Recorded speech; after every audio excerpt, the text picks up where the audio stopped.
Many years ago, when dinosaurs walked the earth and broadcast television was one of the only ways you could get entertainment in your house, there was a show on Saturday night in Australia called Cult Movies on SBS, hosted by a man with cheeky uncle energy, Des Mangan. Welcome to the Saturday Night Cult Movie. Des could introduce you to something outside the Hollywood blockbusters that dominated most of Australian television in the 1990s. Let's face it, a lot of the films that featured on Cult Movies were just securing the late-night horny audience. There's a reason that SBS was also known as Sex Before Sleep. But going through some of the films that Des and his crew presented over that time, it's clear that they often probably led to a lifetime of genuine cinema nerdery, starting viewers on a journey of seeking out strange and new films. For every risque weather woman shown, there was anime classics like Porco Rosso or Ghost in a Shell. For every film that was called Killer Condom, that was about what the title says, there was a Peter Greenaway classic, The Cook, the Thief, His Wife and Her Lover. South Park creators Trey Parker and Matt Stone's second feature film also appeared on the cult movie circuit and probably disappointed a lot of teens everywhere. A movie that hilariously is about adult filmmaking, but always cuts to a close-up of a man's backside just as you think you might see some nudie girls. All of these films were a heady mix. Yes, some salacious B-grade stuff, but some great film oddities and some true cinema classics. And I think Des and his team should be thanked for what they did. And that feeling, that sense of discovering something new, discovering something that I never would have found myself, has come back in a small way with a new streaming app called Brollie.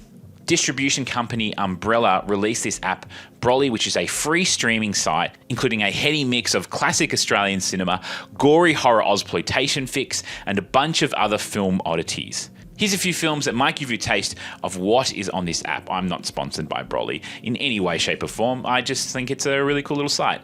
Lake Mungo is definitely one of these film oddities, I think. A found footage horror film from a one-off director. Apparently the film was mostly improvised, consisting of interviews about a missing girl from a small Australian town. It utilises the grainy VHS nature of the media really well, creating a general sense of dread that culminates in one of my favourite cliche-free jump scares of cinema. The film has reached a cult-like status, especially amongst horror fans, but since its release in 2008, director Joel Anderson hasn't done a single interview. Even his co-workers, his actors, have kept stum, refusing to give any knowledge about his whereabouts or thoughts about the film's continuing legacy. This next film, I think, is probably one of the most 90s Australian films in the world. It starts off with some classic computer graphics from 1993. Thank you very much.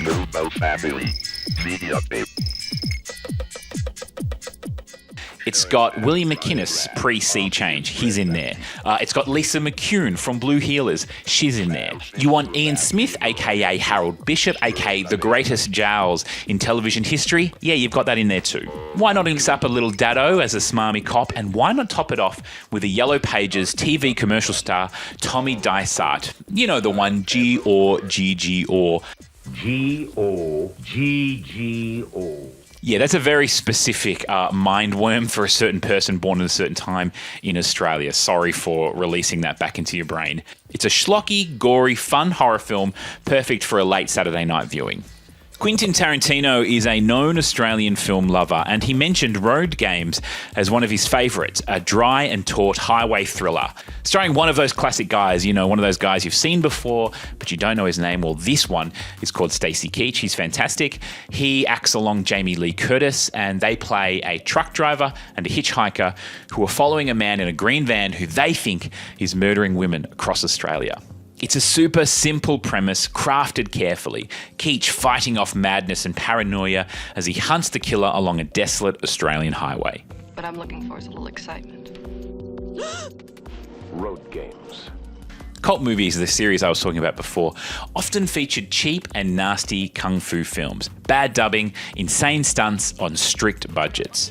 Here's another audio clip that's going to awaken something deep in a few Australians' minds if they hear this.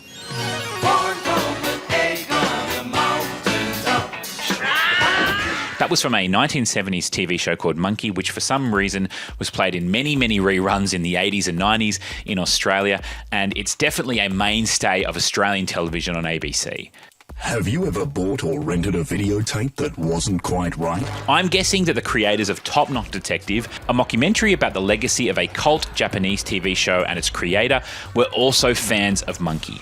Top Knot Detective does a great job of creating a fake TV show. The recreations featuring all the hallmarks of these cult action TV shows, wild storylines, homemade looking special effects, and lots of yelling. So who should narrate this mockumentary about a fake TV show and its insane director? You know, someone who has discovered film oddities in the past and brought them to a wider audience? Yeah, you've guessed it. It's Des Mangan. Hello, I'm Des Mangan.